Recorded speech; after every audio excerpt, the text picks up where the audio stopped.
What's up? Welcome. Listen, I hope you had a great Christmas or whatever holiday you celebrate.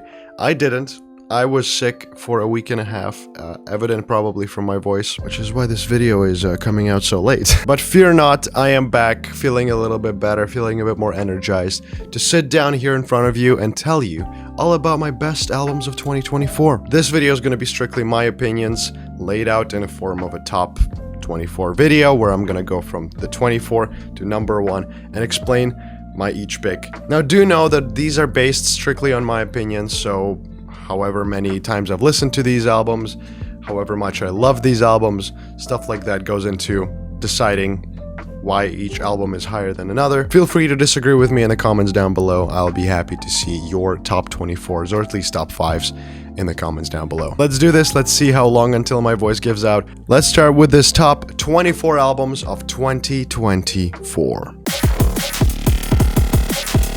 The Narrator, Lore.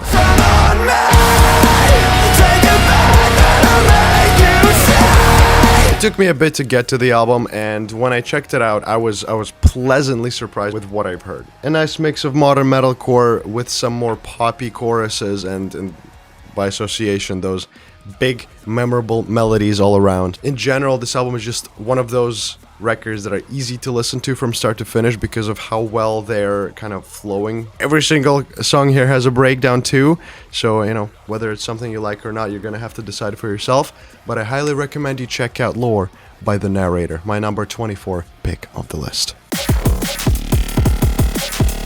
Bloom, Maybe in Another Life.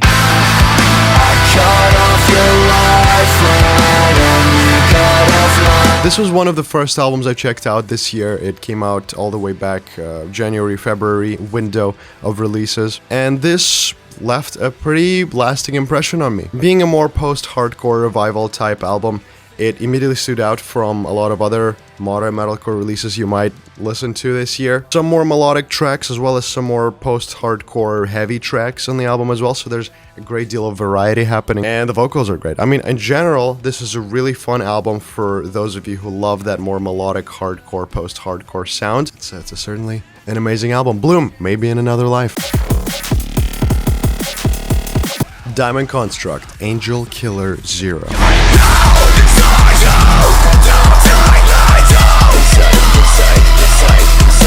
This is one of the more uniquely produced albums of the list. It is absolutely... Why am I wearing headphones? It is absolutely stunning to listen to because it's unlike anything that came out this year. I'm serious about this.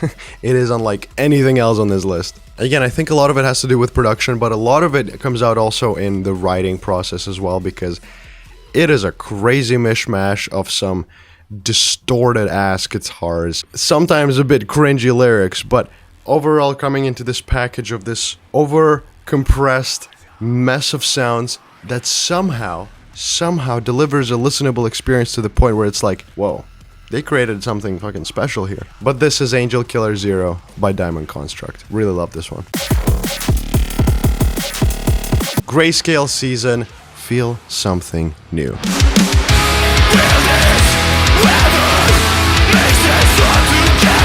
This one was also one of those albums that came out early this year, and something that I kind of slowly withered away from as more releases came out in the year. That being said, this album I come back to pretty regularly. It has some knockout songs for me in the playlist that always keep my attention. I think aside from pretty exceptional writing on some of these songs, the production really takes the cake as well, because the weight of this album carries itself throughout it is pretty impressive. I think generally it's a pretty unique work. This is an album you could easily get into pretty fast. I highly recommend you check it out. Grayscale Season dropped a really awesome one this year. So Grayscale Season, Feel Something New. Bill Murray, American Motorsports. When they ask who hurt you, point the finger at myself, but a finger you. Now, this is the one you probably expected to be here. Probably not as low as it is on my list, but hey, this is, you know, again, my opinion. I love this album. Maybe not as much as some of you do. I think this album is really great. It is really fun from start to finish. It's got some really memorable tracks. It's got some more forgettable tracks as well. But for me, what really carries this album is its concept and its execution of that concept. It's really fun, it's really true to itself, and you know, despite being a little silly, it doesn't quite break that wall of telling you this is a silly album. It's staying serious about its silliness, which is really commendable. I think it's awesome. This is my number 20 on the list. In Heart's Wake, Incarnation.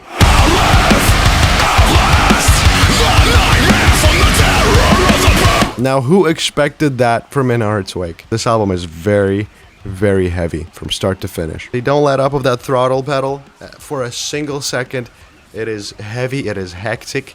There is a Winston McCall feature on it, which is, you know, really awesome. And I would really love to spend a bit more time with it.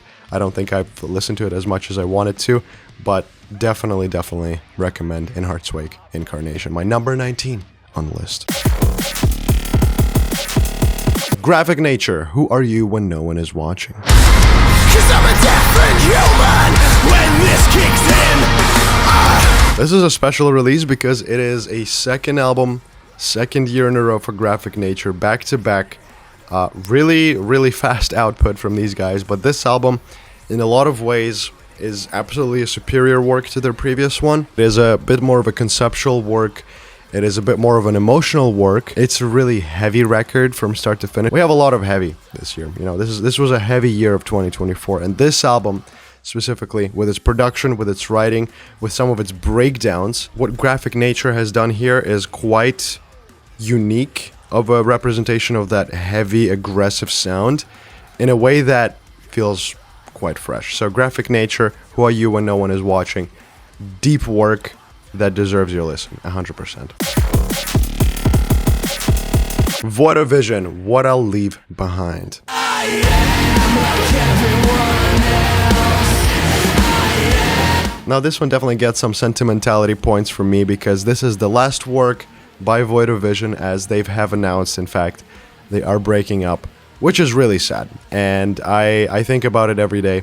This was one of my favorite bands over the last few years, and the fact that they are calling it quits with this album feels just sad. Now, the album itself is pretty awesome. It, in my opinion, doesn't quite reach the highs that the Chronicles had, which is, again, not to say that it is really a big letdown, because Chronicles was a phenomenal album from start to finish. It is one of the best modern metalcore works in general, but it's a nice emotional gut punch. Some of these songs have that Chronicles feeling about them too, but in general I feel like this album was pretty fresh from that sound as well. Something different that they tried to do with it. I think this album is awesome. Rest in peace, Void of Vision. If you haven't listened to this, go check it out. Foreign Hands, What's Left Unsaid.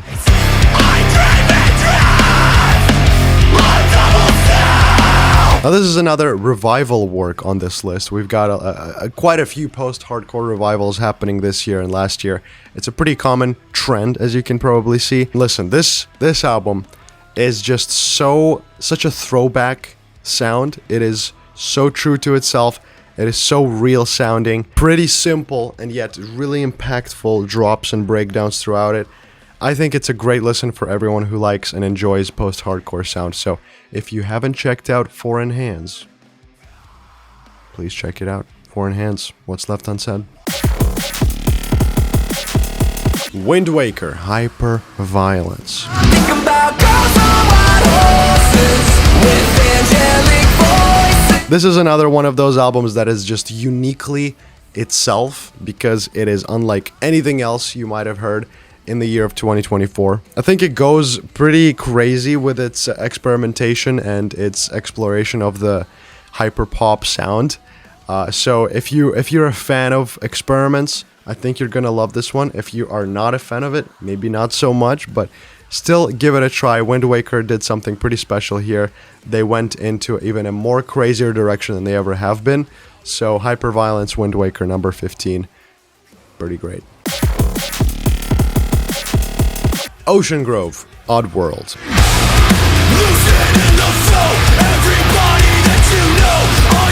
Now, this was one of the more later releases this year, and it is once again one of those throwback albums that take a sound and translates them into the year of 2024. This absolute crazy new metalcore sound that we get with Ocean Grove's Oddworld is just so electrifying and addicting. Really just stands out as a pretty authentic attempt at recapturing that sound. And even if it doesn't have that more wacky, crazy production sound, the production here is actually very clean, modern, and crunchy.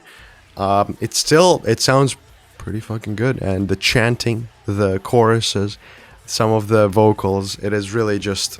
the aesthetic is dripping from this album. So if you haven't heard this one, if you're a big fan of new metal, check out Ocean Grove, Oddworld. You're gonna love it.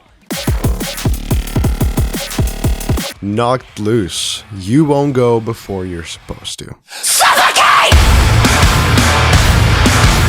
This one is one of those albums that feels like it's lower than it's supposed to be.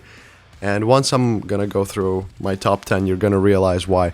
But this album, despite it being so low in my list, I actually enjoyed quite a bit more than I expected to. I think besides the singles, which were all awesome, there's actually some interesting stuff happening inside the album that's not quite as expected or normal. There's a bit more crazy stuff, a bit more experimental stuff, if you will, with some of the tracks. It's a connecting tissue of this album. It's got a great feature with Poppy. It's got, like I said, amazing singles and music videos. It is a really well-produced, well-made album that I think popularizes hardcore into a much bigger masses than the usual metalcore fan base. That being said, there are albums this year that I loved a lot more, so that's why it's so low. Number 13, Knocked Loose. You won't go before you're supposed to, but it's really great still. Harriet, Devoured by the Mouth of Hell.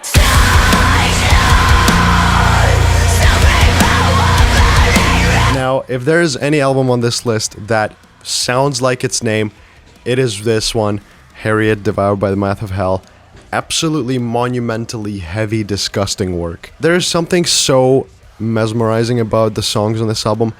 There are, of course, the more expected heavy, beat-down hardcore songs on this, but there are a few that kind of break that mold and have a bit more of a melodic, magical sound to them that's not quite what you'd expect from Harriet. Definitely unlike any other beat-down hardcore albums I've heard in a very long time. I think it's an album that deserves high praise, and something this band has done this year is, first of all, introduced myself to them, because I've never heard of Harriet before. This is the first year of me listening to this band. It's just a great thing. So, Harriet, Devoured by the Mouth of Hell. Absolutely monumental work. My number 12, as there are albums that I enjoyed a bit more, but definitely deserves high praise. Cane Hill, A Piece of Me I Never Let You Find.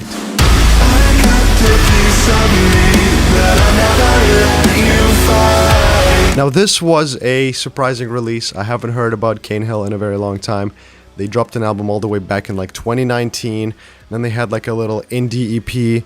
Then they had a little bit more like a Meshuggah EP or something. Now they're back with this album, and I gotta say, it is one of the best works of 2024. Hey, the reason it's not as high as some of the other ones is probably because I haven't had as much time with it as some of the other releases on this list. But it certainly has the melody, it has the production, it has the writing on it that's going for it really well. I think the closing on this album is really good, and it complements the overall aesthetic and the pacing of this album from start to finish. I think it's one of the better works of this year, specifically because of the vocals as well. Elijah did an incredible job on this, and yeah, I wish I had more time with it, but for now it's my number 11, Cane Hill, A Piece of Me I Never Let You Find. My favorite track is Midnight Sun.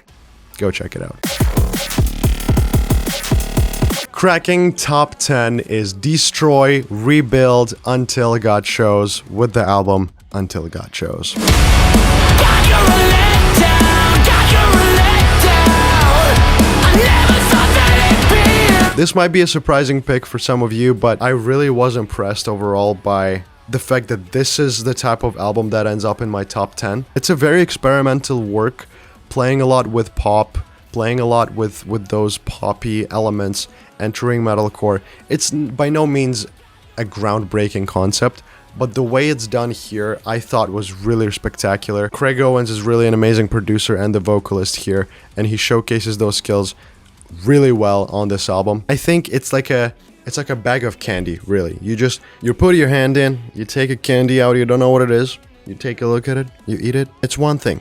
You do it again, you put out a different candy, you eat it, it's a completely different one. It's a long-winded way of saying this album is very varied. It is very kind of reinventing themselves as it goes through. I think it's a great listen. It's a bit out there, but it's a great listen nonetheless. Drugs, Until God Shows, check it out. It truly impressed me to my core. That's why it entered my top 10. Bring Me the Horizon, Post-Human, Next Gen. I did not expect this album to actually come out this year, and it actually did. And what I did expect is that his album was going to be really good, and lo and behold, it was really good.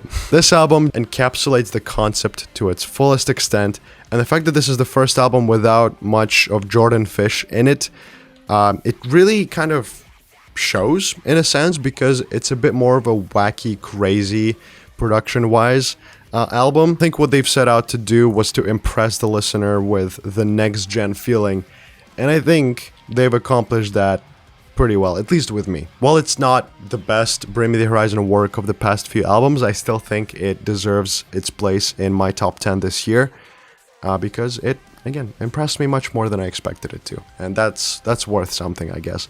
Bring Me the Horizon, Post-Human, Next Gen, a great album. Oralize, Freaks.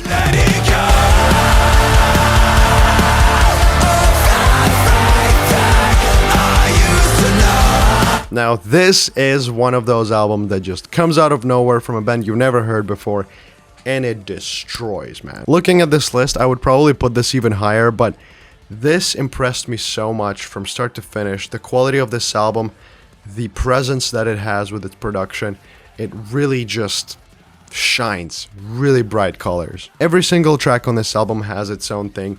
Every single track on this album feels big and impactful.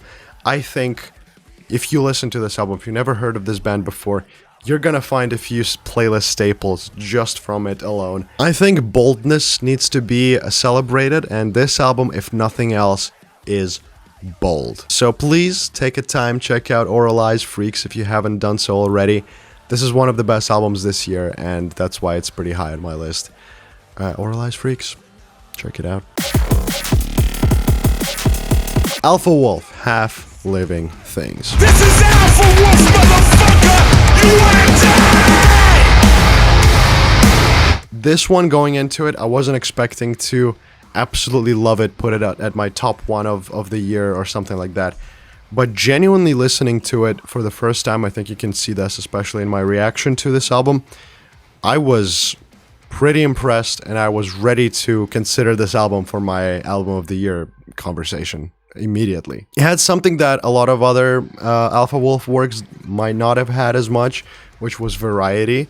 It is one of those, it's one of the first albums for Alpha Wolf that features some melodic, clean vocals, some more ballady sounds. It's an album that has a distinct beginning, middle, and an end. It's great pacing throughout, really cements that, and listen, I enjoyed it quite a bit. What about you? Alpha Wolf, Half Living Things. Alt from the New World.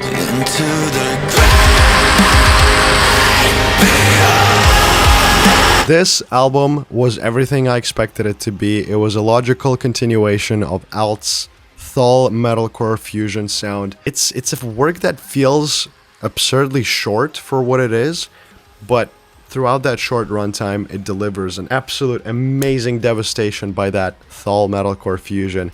Some of the more unique creative breakdowns as well, and of course the riffs that just stick to your head. Maybe it's not as high up as some of the other albums on this list, because some of the other albums are just that good, but it is definitely in the conversation of one of the better albums of the year, and I totally see this topping a lot of people's lists as well. Alt from the New World, absolute nuclear explosion of an album, pun intended, but it's at my number 6 of albums of the year. Cracking my top 5 is Like Moths to Flames, The Cycles of Trying to Cope. Am I just unwell? These days This is a very special album from a very special band that's been going at it for a very, very long time. Finally delivering something that I feel a lot of people could enjoy.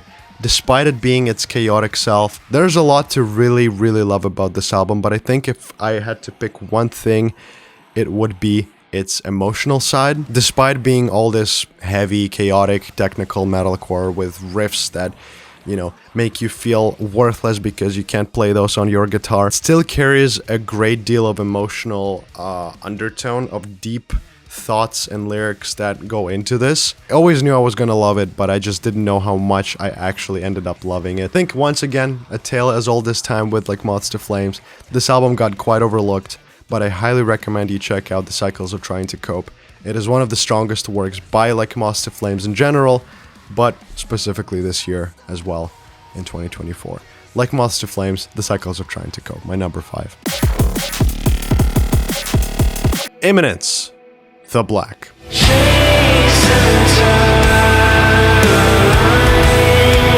Entering my top 4 is Imminence with their best work in my opinion. The Black really cements them as the modern metalcore giants that they are, with a lot of singles, yes, but also a lot to love about the non-singles as well, that really brings this album together and paints a beautiful big picture. If I were to describe this album with one word, it would be big, not because it's a physically long album, but because of the weight and the impact that it carries with its songs. But the drama, the cinematography of a lot of these songs really brings it out above a lot of other works of this year, which is evident with me placing it at my number 4 spot. I think it's an album everybody should listen to at least once, and the closer or closers of this album could really bring out some tears in you.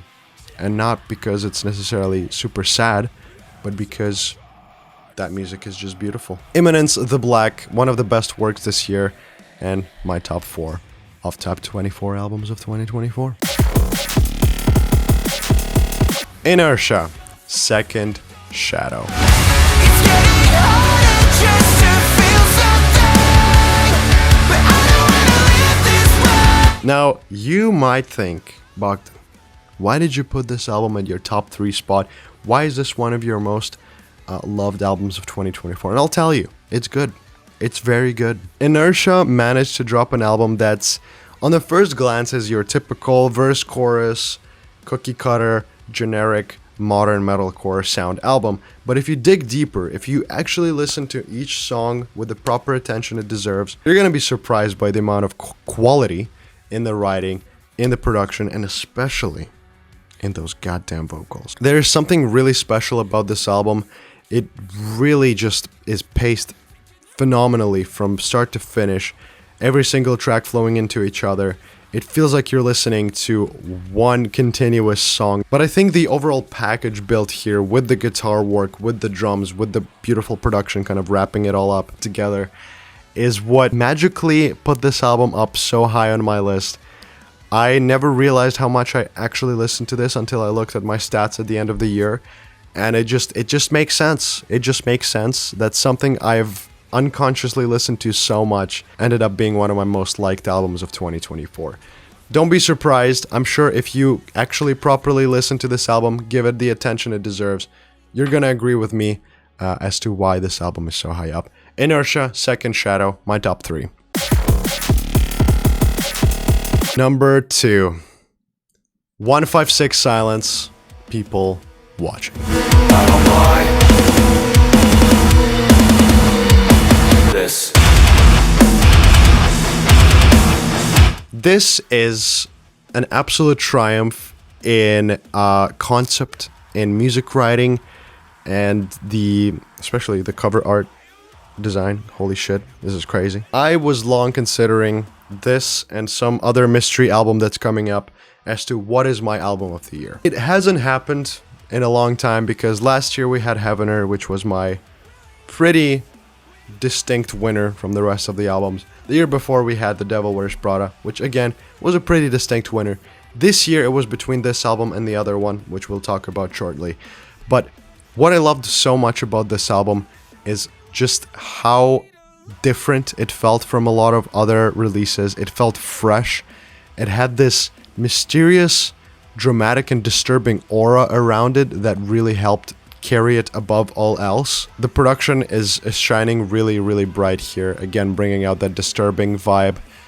I think this is the best work by 156 Silence. It's very different to what they've done previously, but I think the quality, the jump in that quality, the jump in that production, and the vocals is really evident here. And what it culminates into is just one of those amazing albums of 2024 that we've got. My personal top 2, and my personal album that I'll be coming back to for years to come, because it's just a different beast altogether. My favorite song is Unreasonable Doubt. That song really just knocked me out when it came out, and I highly recommend you check out this whole entire thing. It's worth your attention, trust me.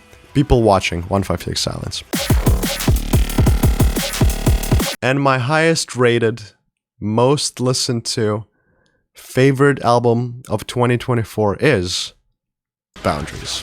Death is Little More.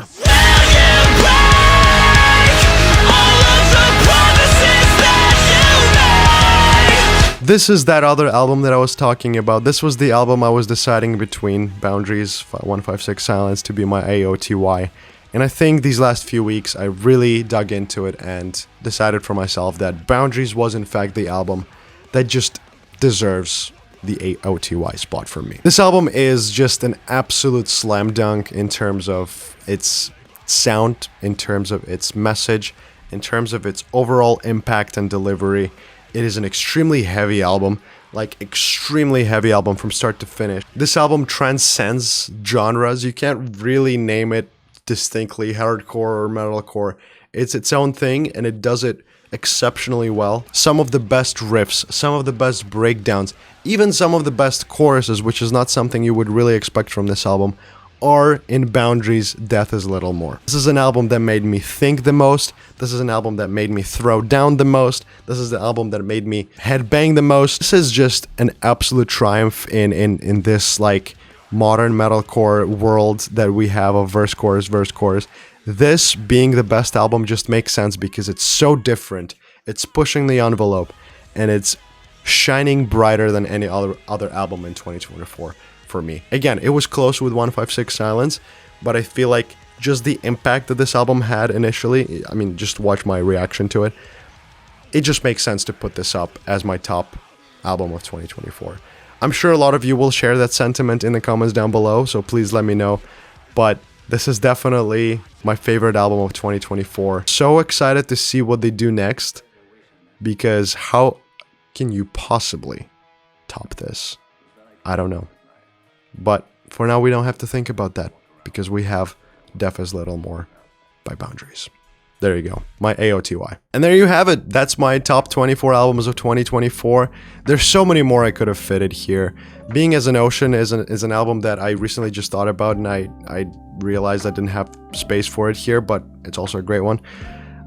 There's just so many albums that I missed out on. There's just so many albums I couldn't fit in here. But that's the nature of lists, okay? Some albums get left out. So please let me know what I missed. Let me also know your top 5, your top 10, top 24, whatever you want it to be. It's been really, really fun this year to check out a lot of these albums. All of these reactions are available on my Patreon if you're interested. But this really was an incredible year of music. We are witnessing some crazy metalcore renaissance with some crazy melting of genres, and I am so here for it, and I'm sure you are here for it as well. I cannot wait to be here exactly a year later to discuss the year of 2025 with top 25 albums of that year. So without further ado, that's it. Let's celebrate the end of 2024 and look forward into the future of this beautiful genre. This was me. This is my top 24 albums of 2024. I hope you enjoyed it, but that is all from me. I'll see you in the next one. Bye. Happy New Year.